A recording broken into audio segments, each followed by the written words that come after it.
How powerful is the phrase, I love you? I love you. Hi, this is Neil with Other People's Shoes. I want to call your attention to a new app that I've discovered called World Love Bank. Now, let me tell you something really quick.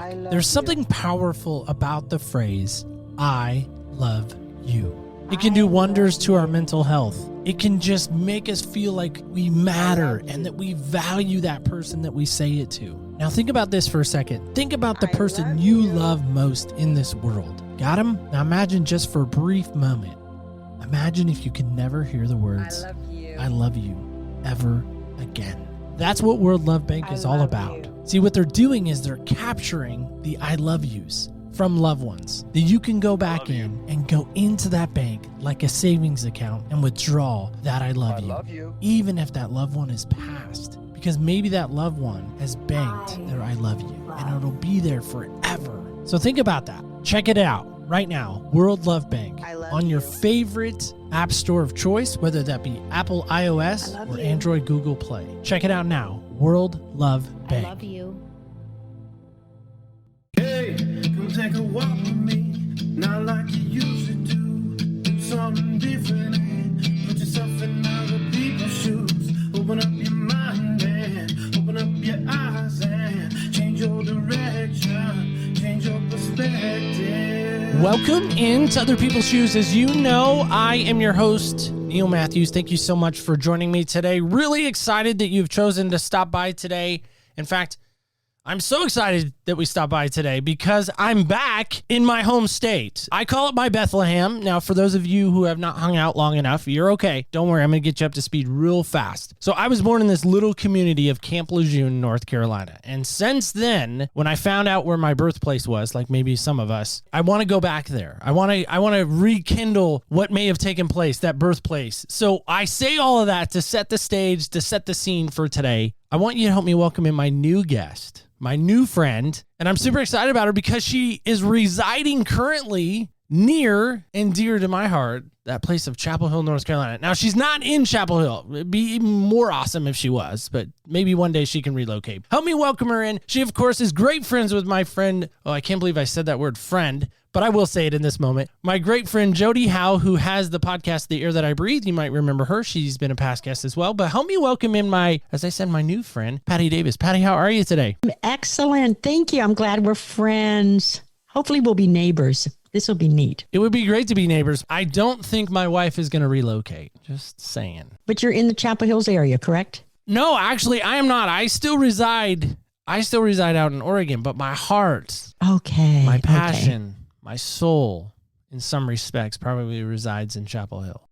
Oh, okay. Yeah, my soul remains back in Colorado Springs, Colorado, so I understand, You know sir. what I'm talking about? Yes. Yeah, absolutely. I do. I do know what I'm talking about. Yeah. Patti, I'm really excited that we got to connect. I'm really excited to hear your story. I'm really excited to hear others hear your story as well, because to me, I think that's the power of a story, is when we hear it, I think it does create in us a little bit of shift in our perspective. What do you think on that? When we hear somebody else's story, we know that we're not alone. And I hope my story turns into really a testimony. I want to make sure we define a story. To me is something I tell again and again with no ending. But to me, a testimony means I came through the other side learning powerful lessons. And now I just kind of want to share that, my notes, I guess, this life journey I've been on. I'm not the first woman. I won't be the last. I don't want you to take the long road that I had to. So I hope my story/testimony gives you some shortcuts, gives you permission to understand the vocabulary you're exploring right now. As Christian women, I was taught to be polite and pray and don't think tough thoughts. When life is tough, we have to find a voice and push back.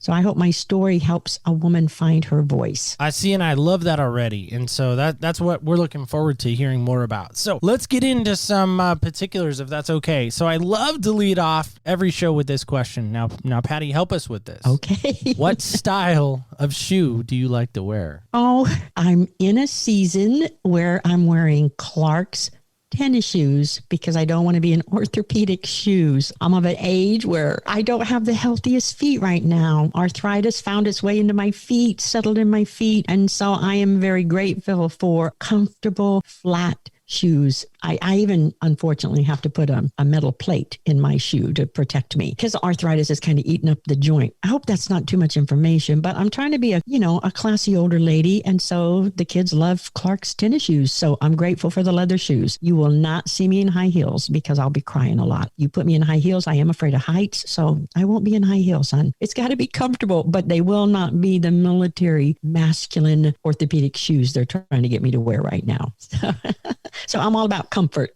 Absolutely. And who doesn't want comfort when they throw on some shoes? I know of my 50 plus pairs, some may even say 80, depending on, if I get them all together and count them all together.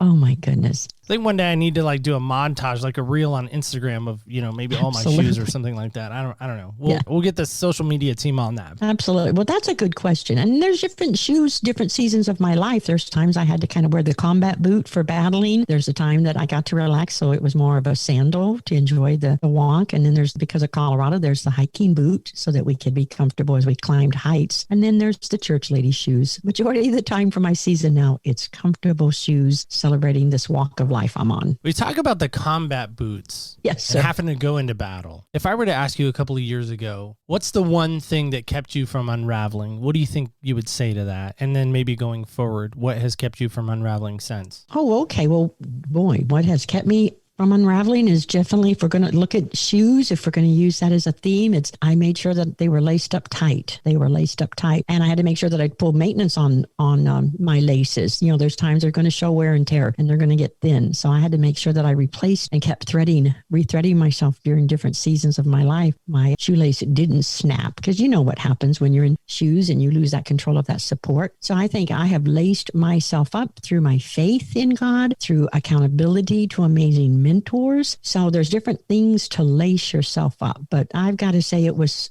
support and really a strong faith that did not let me down. And my shoelaces never snapped under the stress. Never snapped. But even getting into your story a little bit, there is this stigma, I think, that still surrounds whether you want to put the label Christian in front of it or not, or women in general. But when you put that word in front of them, divorce, when you put that word, I've been divorced, I think there's still a stigma around that word and around that individual who has maybe carried that branding, if you will. Yes. Help me understand that maybe from your perspective. I was raised in a denomination that literally said, we don't divorce. We don't do the big D. And of course, this is a denomination that saved my life and I'm grateful for it. But as I grew up and then got away from it, I realized that, shame on the church. They made sure we women were praying and that we were trying to not rock the boat. They walked around on eggshells to our abusive husbands. And so that was wrong. Really tried to make sense of a confusing marriage I was in within the church. We Christian women get beat up with that word divorce. Tell you, when your husband is abusive and neglectful and unfaithful, there's a time you get to stand up. I know I hid in the Bible. I was hoping God would take care of him. So I really loved the day the Lord came to me and said, Patti, I want you to close the Bible. I want you to stand up straight. I want you to get past your blind optimism, which means Patti doesn't like to look at the ugliness of what they're doing. He gave me a vocabulary and he walked me through what an enemy would be. And anybody abusing you is your enemy. And of course, churches don't want us to know the scriptures that say you can stand up, you can say stop. So they walked around eggshells on him, but kept me very disappointed and very entrapped. So when I was able to get away from that childhood denomination, I saw what the Bible said about abusive husbands, and I slowly found the strength to use my voice. And of course, when I started to use my voice, not a tone, not an ugliness, just to start challenge the wrong way of thinking, the twisted way of thinking, I found myself standing alone, unfortunately. He chose not to be repentive and not to make a correction. And I had 3 children that I was accountable for now that were watching his misbehavior while he was still attending church with us. What really helped me in a sad way was the night my teenage daughter saw her daddy drunk in the garage. And then the next Sunday, he's with us in church helping serve communion. And she said, Mama, I don't like that. And she was absolutely right. When you're an abuser, you are a master deceiver. He kept a lot hidden. So I learned how to pray for exposure. And so that particular Saturday night in the garage was an exposure. I didn't have to stand on the table and scream and yell. His folly found him out. And then he tried to come to church the next day. I realized that I didn't want my children warped or twisted within the religious community taken on the abuse. So my new church did protect the children and I and helped us step back and stay away. And that was huge. So divorce isn't what I wanted, but it's what was handed to me in 1998. So Patti, help me understand something. Well, first off, 1998, I can put myself in your Clark's not orthotic, but kind of orthotic shoes right now in a moment. Because 1997, I remember coming home from cross-country practice. Oh. I can tell you the exact moment. I can tell you where my mom was. I can tell you where my dad was in the room as I walked into our main living room of our home. My mom in tears, my dad standing or sitting almost on our wood stove. It wasn't on. Should have been maybe in hindsight. Nonetheless, he was sitting on it. And he said, "Pack your stuff. You're moving." That was his statement to me. Oh. And I said, "I don't want to move." And he said, "Well, too bad. You and your mom are moving. You need to get your stuff ready and go." And I remember packing and remember being very angry. And that was what I did not know at the time was the start of their separation in 1997. So isn't it weird how within a year we're kind of in the same journey? Now I'm seeing it from a kid perspective. You're obviously seeing it from a wife perspective, which I value. But my question that I want to ask you in this moment of that is to say, what would life have looked like had you had just endured? Because there are some that would say, if we really want to get into the halo people, right? Their halos on too tight. Our pastor often says, some of you Christians have your halos on just a little too tight. There would be some that have their halo on too tight right now that would say, you know what, Patti, you should have just endured. If you were a good wife, you just should have endured that. You should have just dealt with that. I mean, come on, for goodness sakes, Patti, God hates divorce. What do you say to those ladies? And maybe even those men who would say that? Yeah, mainly the men. I'm going to have to speak to a fool, and I'm not afraid to speak to foolish words. It's not even biblical what you're telling me to endure. Actually, you're speaking to me out of your chicken heart. I mean, I really have found my voice. Shame on you. And I remember an elder shunning me because we don't do the big D, but my ex was an alcoholic. I have grabbed the wheel at the car. My son is in the back, and I have had to grab the steering wheel to keep him from taking us into oncoming traffic. He was sexually immoral. I've had to have him tested for AIDS. So I finally found the strength to ask this church man. I said, I need you to understand there's 5 of us in this household. Husband is 1, and there's 4 more of us. So please tell me today, what am I worth and what are my children worth? What are you elders waiting for? Are you waiting to get a phone call to visit us at the intensive care of a hospital because Timothy and I have been in a horrific accident with George? Are you waiting for me to have to start intensive drugs because of an incurable STD he gave me? I just asked that elder, why are you asking me to endure these things? When will you hold him accountable? There's 5 of us in the Davis boat. And I love the story of Jonah. He was disobedient. The other people in the boat knew someone was being disobedient, and they threw Jonah overboard to save the rest. And I really felt like that's what took place in my life, is we threw Jonah overboard. So he didn't take the whole Davis ship down. And through his fear, his trembling, he had to work out his salvation. I am not his God. I am not his savior. And why is there a standard for me to be accountable, but not these abusive men? And I feel the church will be held accountable because George has been able to go on and develop a religious spirit with a lack of accountability. And that's dangerous for both of us. They should have held him accountable. So I hope I've kind of answered that, but that was a big thing for me to find my voice and tell the church, tell me what I'm worth. Well, first off, thank you for being willing to share that. I value that and I appreciate that. There may some that would even say, Patti, it's your fault partially that you guys got a divorce. It's your fault. You had a part to play in that. You failed in some way as a wife. How do you respond to those that would maybe say that or think that? First off, that's awful to think, for my sake. It is. I just want to clarify. Neil is not saying this, some would say, but Neil is not. No. Oh, I understand. And I am very grateful that that didn't come at me because I had walked upright with these children, with this congregation for a long time. And again, I would pray for the exposure of the husband. So his exposure spoke out. But again, it goes back to me being able to ask them, tell me what I am worth and why must I endure this? When your husband has a sexual addiction, that it is an unappeasable appetite that is not natural. When they choose to be an alcoholic and endanger you with guns and wrong bullets and police showing up, there's time to draw a line. Why am I not, as a Christian woman, allowed to draw a line and say, stop? And that's what I did. I saved my life and I saved my children. Do you know where we would be if I had submitted and stayed? Oh my goodness, my daughter Crystal would have probably had multiple babies from multiple men. She is 22 years into marriage, celebrating a healthy, decent marriage. Kevin would have been strung out on drugs and into that wild way of living. My younger son would have been addicted to the painkillers because of an injury. We would have been so dysfunctional if we'd stayed with him. We were dysfunctional with him. We came out from under, and I need you to understand I didn't step on him, but we were able to come out from under and move around him. And he was willing, I promise you, to join us at any time that he could recover. We always left the door open. They loved their daddy. We just wouldn't let drunk man come around. We would have been very dysfunctional, and we found function. I remember the church and people trying to say the Davises are dysfunctional, but I went to the dictionary, and to be without function is to not have a purpose.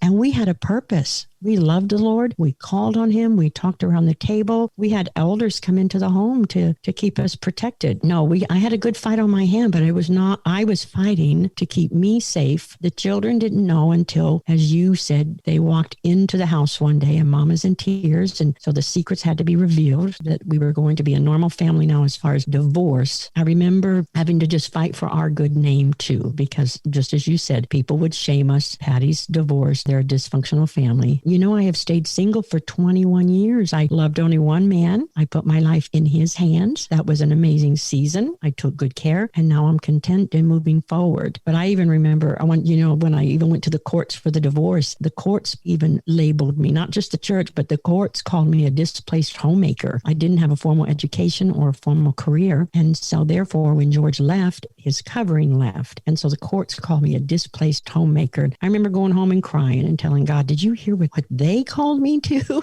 And he so beautifully, and I don't know if I've said it before, but I want to say it now. I've always gone to God to let him have the last word. So when you challenged me, church, I went and I let God have the last word. Even when the court said you're labeled as a displaced homemaker, I went back to God and he just told me, he said, Patty, you're not displaced. And he gave me a vision. He goes, I have you and the children in the palm of my hands. He goes, I know where you are at all times. Hold on to me. And that made a big difference. So if you're a Christian woman, it's time for the rubber to hit the road. And your God either is or he is not. My God is able to stand us upright. My God is able to give the Davises an amazing, beautiful, resurrected, restored name. Yes, I have 3 adult children of an alcoholic father, and we're all working our way through it. We're all keeping our testimony because we're not the first family and we won't be the last. But I fought hard to not be labeled by anyone. And unfortunately, the church wanted to label us, not the world. First off, I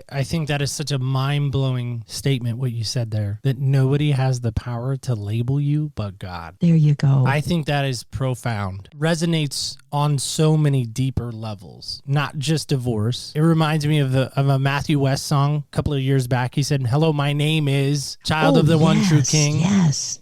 Absolutely. And to me, that, again, it's just such a powerful statement to remind women about. Absolutely. I know when you and I initially had talked and I heard a little bit of your story, I immediately started thinking of people in my heart and in my mind, women that I know who have walked through divorce or who have walked through a abusive marriage or abusive relationship in some form or fashion. And to me, I think you have great encouragement to give to them. Again, dig a little deeper here if we can. Please. Yes, please. It's not all sunshine and rainbows, fields of daisies and roses every day. Patty's had some dark moments too. I know it's weird to talk to you in the third person when you're sitting here. There haven't always been those clearing moments. There haven't always been those moments where you were laser focused, some would even say. Tell me about one of the darkest moments and how did you get through that? Oh my goodness.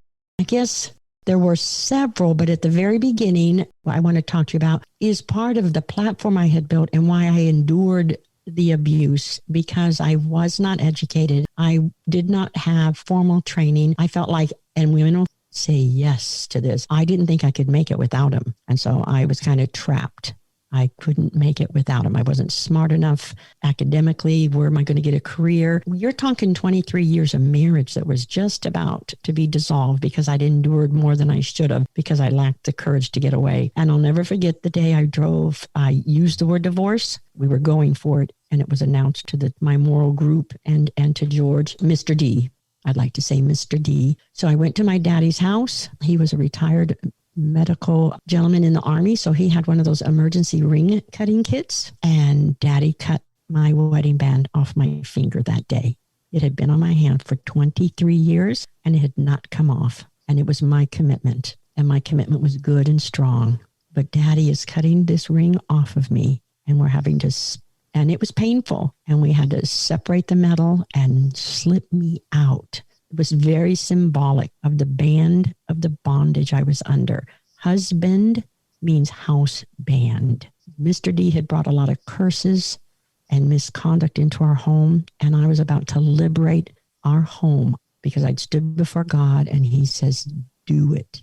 He gave me permission. But I remember coming home that night. I'm on my back porch under the moon. This wedding band that had been on my ring for 23 years is now in my hand. It's split open. It's defaced, but it was like taking off shackles.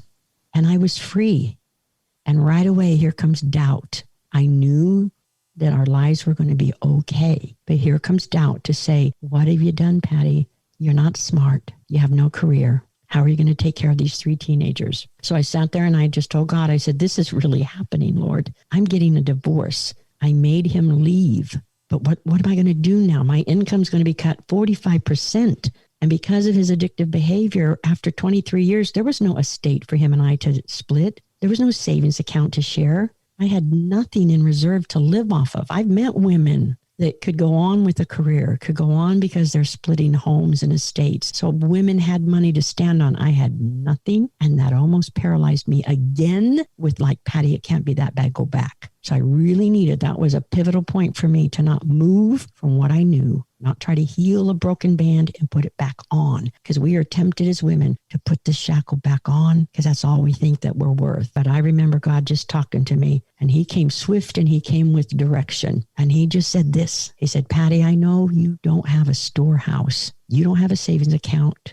but I'm going to be with you. I will supply everything you and the children are going to need on a daily basis. When you reach out to me, he said, he goes, I'm going to meet every need every day. And then he said this, and it was beautiful. You have to understand, I had no money. Because of George's curse, we moved a lot. My children have each worked since they were 16 years old. They bought their own first cars, they paid their insurance, and they bought their own clothes. Because now they're being raised by a single mama who's working on groceries, utilities, and mortgage. And God said to me that day, this was a dark hour, and he spoke and he said, Patti, I know you don't have 12 pair of shoes in your closet, but I promise you the pair that are on your feet, I will not let them wear out. So those 12 shoes represented surplus. I didn't have a surplus. That one pair of shoe that he said will never wear out meant his promise to help this single mama get those 3 kids through life. And they lacked nothing. Maybe financially, if they compared themselves to other kids. I've heard my adult kids say they didn't know how poor we were because I didn't let the poverty mentality come to me. So that was a dark moment because of the temptation to go back. But I had grown so much, I couldn't even go back into the old mold, into what was familiar if I wanted to. So I just really thank God that he came up, busted up. The biggest fear I had is, can I take care of us? I love the story about the part about the 12 shoes. To me, that's yes. It's so... For me, especially, that resonated with me, obviously, with what you're sharing. I think so many times, at least for myself, I can't speak for others, obviously. I know for myself, when I step out, when I have that moment of clarity, like, okay, this is where I'm going, this is where I'm heading, it's scary. Your dad cutting off the ring. Ugh, wow. That was good stuff, Patti. I love that a lot. I really do. I truly do. That was good imagery. I love everything you shared there. That was very good stuff. And I want to let you know a footnote about that wedding band. I remember coming home from my daddy's house, and I watch a lot of TV. We women are dramatic. I lived at the foothill of Pikes Peak. So I thought, Lord, what do I do with this wedding band? Do I go to the edge of some water and throw it in there? Do I go to the top of a mountain and throw it and liberate myself? And I heard the Lord say, nah, just put it away in your jewelry box. Well, let me tell you something. We walked with a good healing. My children, again, the church and I never allowed us to really get bitter or unforgiving, kept accountable. So here now down the road, my daughter's growing. She's feeling confident about herself. And now she's getting married. And I get that wedding band out of my jewelry box. And we take it to a jeweler's and we heal that deep cut that is in it. and it was polished and beautiful. Because what I want you ladies to understand, there's two parts of a marriage. There's the male part and the female part, the daddy part, the mama part. And I did my part. I promise you, I've gone before the Lord. I've laid prostrate. I've done my part. But when he's abusive and he's neglectful and he's addicted, there's nothing you can do but stay safe. So that wedding band represented my part of the wedding, my part of the vow, my part of a commitment to marriage. And I wasn't going to let that be thrown away or flushed down the toilet because of what the other half of our marriage did. Does that make sense to you? No, absolutely. I think it makes perfect sense to me because, let me just be candid, I think anything God can choose to redeem if he chooses to. Anything and anyone. Well, I think that's his temperament. That's Right. why I love him. And I think that's kind of why I'm gravitated towards him as well, is I'm thinking like anything can be redeemed if he chooses to redeem. Absolutely. It. Redemption is an There you amazing go. thing. And this summer, my children are all having their anniversaries. I have 3 adult children. So we're rolling up on 22, 19, and 17 years. So we broke that curse, didn't we? For sure. So my marriage didn't make it, but my children's marriages are. And I've got a feeling my 10 grandchildren are going to have really strong marriages. I want you women to realize that I could have regurgitated that unhealthy pattern. But I went before the Lord first. I received his permission to stop the insanity. And I stood and I kept my face and my attitude turned toward him. I even followed his instructions, Neil, to not date, to not let another person in to mess with us.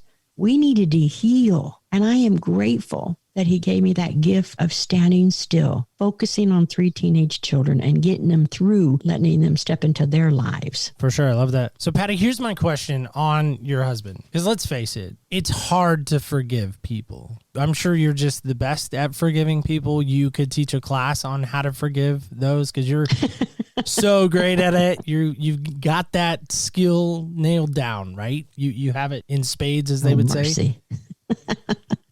Well, you know what motivated me? And you've heard this. Forgiveness is really first for us. Someone really made me sit up straight when they said, Patti, God has never asked us to forgive. He didn't say, if you don't mind, would you forgive your ex? If you have the time, would you forgive? God commands us to forgive. And what I learned is forgiving was setting my will. It wasn't about my emotions. I wanted to rip his bottom lip off. That's not forgiveness. That's revenge. When I realized that God didn't ask me to forgive, he commands me to forgive, then I trusted that he would give me what I needed as I wrestled. And forgiveness doesn't mean you forget. It does not mean I had to go through lots of counseling for the PTSD of almost being killed. Forgiveness freed me up from the mental torment because when Satan would come and say, how can you? I said, I chose to liberate myself. One of the reasons it was harder to forgive for some women is because then it looks like they get away with it when we choose to forgive. But if he commands it, he has this amazing follow-up and he will help you understand its importance. But it took the hook out of me. I couldn't be triggered. There were memories and there were things that I had to deal with, the PTSD, but forgiveness is an amazing state of mind to be put in. It's a choice of the will. It has nothing to do with emotions. And because I set my face like flint and obeyed that commandment, God came in with the most amazing counsel that helped me truly sit here before you today and know it is forgiven. It's not been forgotten because I have to stay safe. No, I think that's important to remember. So I'm curious of what you think on this, and then I want to try to play a game with you, okay? If you're good with a game. Okay. So tell me what you think about this when you hear this. Do you know what forgiveness means? It's a question. It's a decision we make to release a person from the feeling of anger we have against them. Do you know who said that? Oh, did Jesus say that? Not quite. Your mother? No. Somebody pretty profound that I am still mad that I have not gotten a chance to meet with and probably will never get to meet with this side of heaven at least. Ooh. Fred Rogers, also known as Mr. Rogers. What a gentle soul he was. He says, do you know what forgiveness means? It's a decision we make. Decision. That's the key thing that I'm kind of hanging my hat on right now. Is yes, sir. A decision we make to release a person from the feelings of anger we have against them. Isn't that wow? Now, I'm sure you had a ton of anger yes, towards sir. Yeah. Oh, your yes, sir. ex-husband. Yes, sir. Yes, sir. But if there's a lady right now, or maybe even there's a man Now, I know you speak to ladies primarily. You know, we don't know. But maybe there's a guy out there or a woman out there who's like, listen, you two, talking divorce, okay. You don't know my story. You don't know what they did. You don't know how bad it was. I can't ever forgive them. I will carry that anger. I will carry that hurt with me for the rest of my life. What would you say to that woman or man in this moment? I know it feels like you'll never be able to not be angry, but there's that old cliche, time does heal. You won't stay at that level of anger. You will not stay at that level of pain. It's not even humanly possible. Time will pass.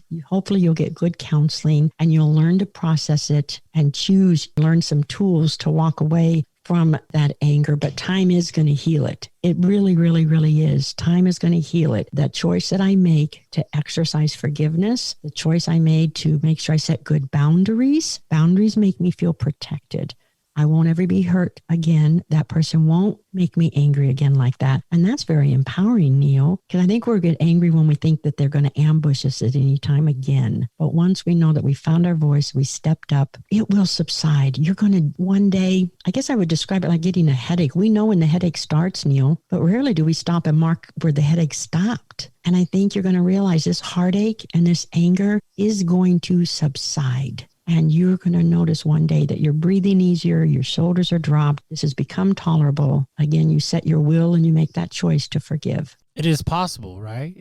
We're not talking about pie in the sky. We're not talking about impossibilities. We are truly talking about this is a concept. This is something that somebody can do. But if I'm hearing you correctly, it still took a choice, a decision, even if we're quoting Fred Rogers. Exactly. A decision to forgive. Absolutely. And remember, I'm talking to Christian women, not women that'll join me for a nice tall drink in the bar so that we can keep belly aching. I'm talking to women that say, I love the Lord. I want to be like him. And my goodness, if Jesus can forgive in his final moments, who am I? I'll never be violated like he was, Neil. My suffering is a splinter compared to what he did. And if he's asked me to forgive because he knows the health, the clean conscience that comes from that, if he's asked me, then I trust that he will give me all that I need to do it. So even if you need to go to divorce recovery, to a 12-step program, you've got to realize forgiveness is bigger than we are. Because in my flesh, I'm a scorekeeper.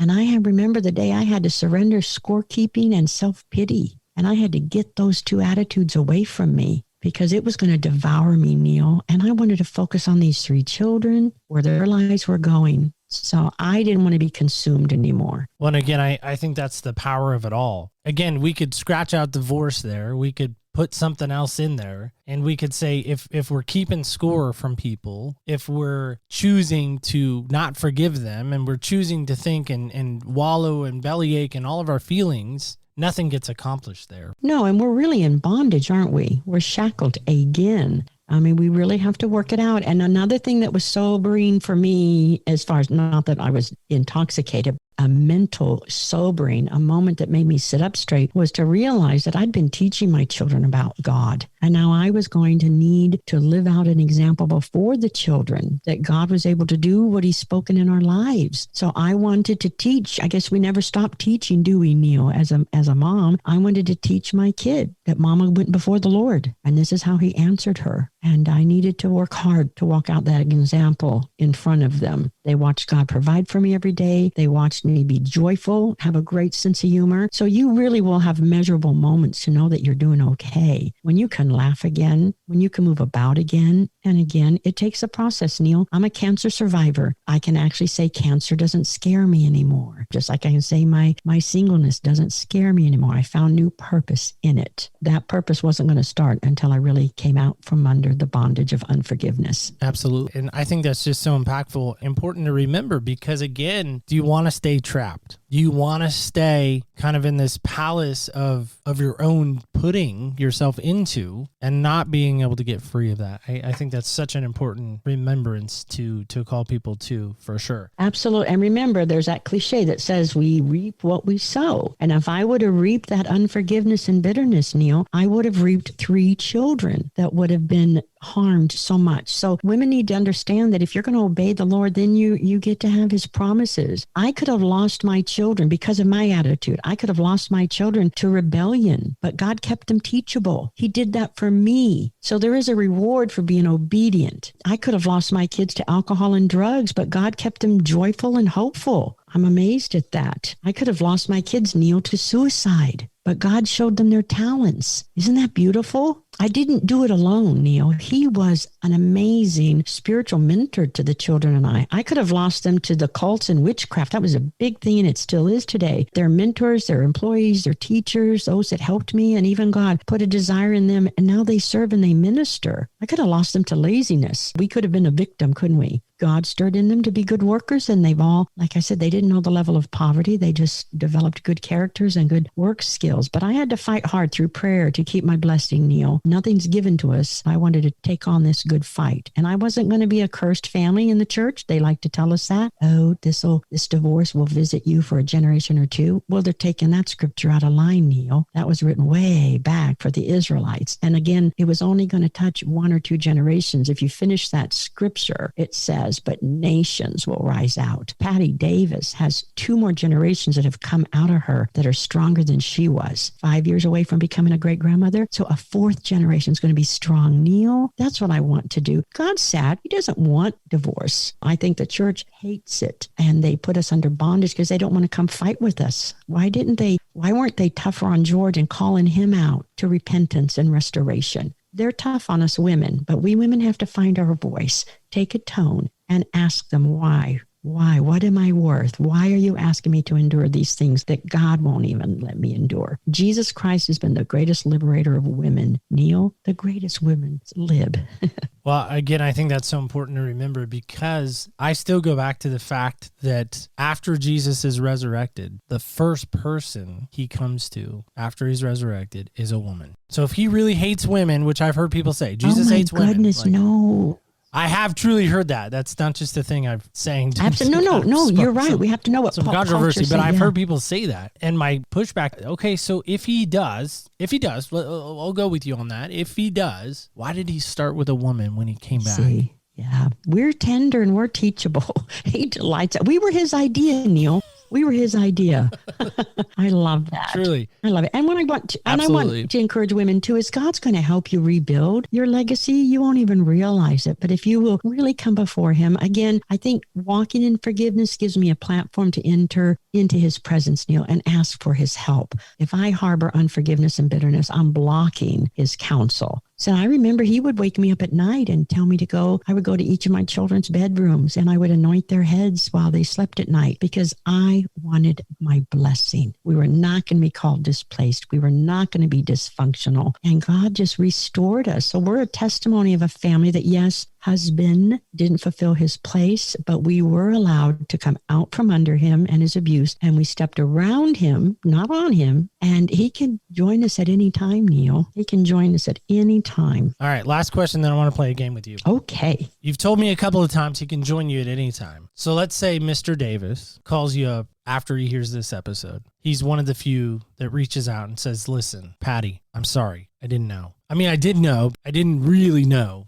I want to restore our marriage. I want to be the man that God has called me to be. David was called a man after God's own heart. I want to be called after God's own heart. Would you take him back? Yes, I would. But he's married right now, but I know I would. This was you're so cute. He's my high school sweetheart, the father of my children. And we were always ready for repentance, Neil. I promise you, I was always ready to watch for that. But there was a point where God said, Patti, I can't go past his will. You know, you aren't his savior, and we're wooing him and I'm blessing him and I'm giving him opportunities. But no, if he had humbled himself, and he has apologized, there was kind of a miracle of kindness between him and I, Neil. I just call it a miracle of just kindness between us. But I had set a good boundary. Addictive individuals still want to justify their behavior. But no, if it was real, we would go to counsel. I would definitely have my fleece. I would definitely have my mentors. I would definitely have those that would hold both of us accountable, and we would walk through it. I'm not afraid of restoration, and I've seen it again and again, and I applaud it. I'm not a male basher. I'm not a man hater. That would be delightful. In fact, that I've stayed single shows you I've only given my heart to one man, Neil. It's fantastic. Well, Patti, first off, I know there's the book that's coming out. It's being reprised. It is going to be available soon. So where is the best place people can go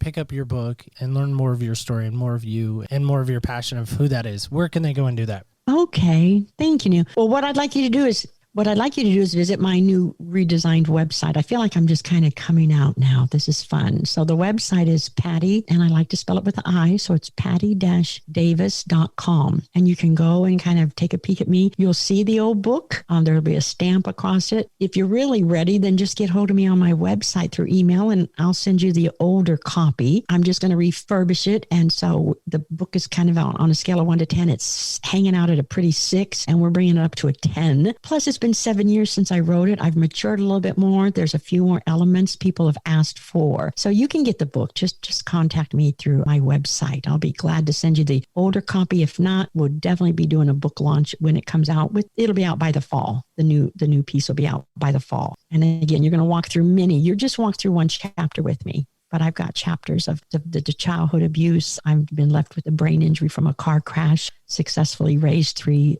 children, walked through, of course, unfortunate depression, a life-threatening cancer that they only gave me 3 years, homelessness because of where finances and things were. So I've tasted a few things, Neil, but my book's called Peace in the Pressure Cooker. And I just help women equalize the pressure from the inside out. Your circumstance may not change. Knowing the Lord, asking for his help, letting him come inside of you really does equalize the pressure. And I hope that's the testimony I get to give with being a divorced woman. And nobody calls me that. And I don't call myself that. I'm just Miss Patti Davis, fulfilled, happy, single woman. I don't even date. And not that I'm fearful, but I'm just really like where I am right now. And I feel good about it. And we're allowed to be single. So let's play a game together. You good with that? Okay, very good. Now remember, I have a brain injury. Oh my goodness, so come on. Don't make me think fast. Go slow. Speak All right, slow, here we go. So Neil. this is our game we go. like to call Senseless, Patti. So a little senseless, little humor at the end of our show involving our 5 senses, and then 6, those are our wild card. Now, I'm a big Tar Heels fan because you're in that neck of the woods. So today especially is a sacred day, but we're going to move past today. We're going to look forward to Monday. So anyway, here's my Tar Heels cup. I got a die in there. You can see that there. I'm going to roll for you. I sure do. I'm going to roll on your behalf. All right, you got this question here. It's number 5. Number 5. Number 5 is this. What is something that you taste that always seems to get a reaction? Well, and I hope it doesn't have to be a negative thing, but when I taste smooth, creamy chocolate, oh my goodness. All my senses just settle down. My hand stops quivering. It's almost like what tobacco would be to a good old country boy. I just have to put an M&M or a chocolate covered raisin right between my cheek and my gums, and I settle down. Oh, chocolate. That sensation is phenomenal, and it keeps people safe around me. My kids have fed me chocolate when they can tell I'm getting upset. It's like, quick, get her chocolate. So chocolate's phenomenal. Almost reminds me of the Snickers commercial a couple of years ago. They're like, yes, I love you're just those. not yourself right now. And then they hand them a Snickers. Oh, that's better. Okay. Like, quick, get her Snickers. Yes. Get her a yes. Snickers. She'll be good. Patty will be good. Yeah, chocolate. Well, Patty, first off, I want to say thank you. Oh, Truly. my goodness. Thank you so much for the moments you gave us today. I hate to say this, but I will say it publicly. Thank you to Jody for introducing you and I together. I hate to say that. Don't tell her I said that. All right, we're gonna maybe have to, I don't know. You're gonna have to work on that word hate. So let's just get you some therapy, and let's just let time heal it. I do use the word hate too often. I knew you needed to work on that. So yeah, absolutely. That was a mom moment. I felt like I just got mommed there for a moment. I want to thank you, sweetheart, for just the way you love the Lord, the way you love and you respect that we're all in different shoes, because that's what the heartache is we don't respect the shoes of each other. It kind of sounds biblical, doesn't it? So thank you, young man who has been a survivor. You've had to be healed of a broken home. So thank you for forgiving us parents when we missed the mark for you, Neil. We did not mean to do that. I'm sorry we didn't have it together, Neil, but thank you for finding out who you were, moving forward with who that is, and you have children, Neil, and you're rebuilding your damaged legacy. So, Neil, thank you for knowing who you are, sweetheart. Thank you. That warms my heart a whole lot. Thanks, Patty. Appreciate that. Guys and gals, kids and campers alike, that is the end. That is the sadness of our show today. But as we go, I want you to walk away, and I want you to think about something as we go. But before we go, I want to call this to your attention. So help me with this. I don't care what you're doing right now. Stop, whatever it is. Just take a moment and stop. If you're driving, I would encourage you to pull over, or maybe mentally in your head, stop. How many of you walked through divorce? Like you're a kid of divorce, your parents were divorced, maybe you yourself went through a divorce. How many of you did that? Show of hands, just right now. Just put your hands up, wave them around like you just don't care. Because you don't care anymore that your parents were divorced, right? You don't care anymore that you've been divorced, right? You've passed all of that. You've gotten over all of that, right? You don't care anymore about that. I have a hunch. I'm not a psychic. I'm not a mentalist. I'm not a guy that knows your heart, but I would be willing to put some money down on a table in Vegas that you still, in the heart of hearts, in the part where no one gets to, that wall of Jericho, you still care. You still are hurt. There's the little girl inside of you. There's the little boy inside of that is still hurt by divorce. And you're carrying it with you even to this day. Let me help you with something. It's not your fault. It's not your fault. It was never your fault. It wasn't your fault that your mom and dad got divorced. It wasn't because of your bad behavior. It wasn't because they didn't love you. And wives, husbands, it wasn't because your spouse didn't love you. It wasn't because they didn't do any of that. It's the hurting people hurt hurting people. And let me tell you right now, I want you to think about that. How do you feel about divorce in this moment? How do you feel about it? Take a moment right now and think about that. Because that's what I love best about this show, is the perspective shift that comes. Take a listen to what Patti says. Take a moment right now and think back to that. Okay? That's all I'm asking. Just consider what you've always thought about it. Consider what you've always thought about it. With that said, let's get on out of here, right? Don't forget, of course, do not ever forget this. Remember, when you walk in other people's shoes, you really do get a different perspective on life. Thank you so much for listening, and stay tuned till next week when we walk in other people's shoes.